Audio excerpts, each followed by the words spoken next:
Hello, my name is Lucio Bellman, and today I will be doing a virtual frog dissection. So here we have the ventral side of the frog.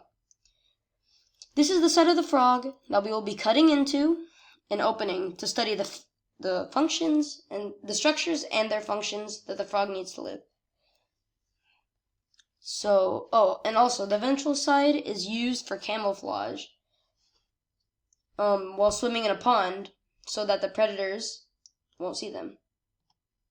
So here we have 3 scalpels cutting into the frog. And now we open the frog. And our tweezers will take out the liver. And the liver cleans up the blood of the frog, and also the liver cells can break down fats and turn it into energy for metabolism. And now we take out the heart. The heart pumps throughout the frog's body to keep it circulating. And in the blood that the heart pumps carries oxygen and nutrients to be delivered to the cells. And now we take the gallbladder. The gallbladder is a storage organ that stores the enzymes and bile that is made from the liver. So now we take out the stomach.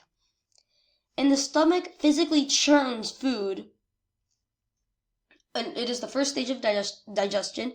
It physically churns food with the help of acid and then turns it into a paste.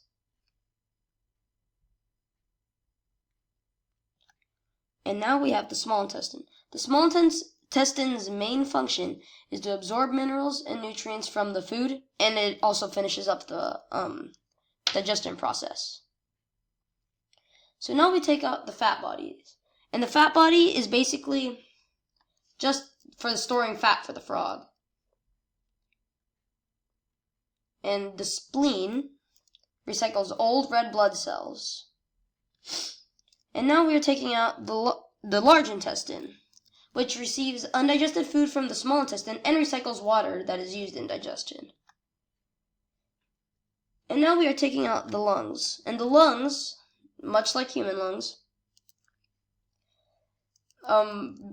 help the frog breathe and absorb oxygen, sending it through the blood, and then carbon dioxide also passes out through the lungs as it is exhaled. And our last structure are the kidneys. The kidneys are used to filter out blood from unnecessary waste such as salt. This waste is later converted into urine. Thank you for watching my virtual frog dissection.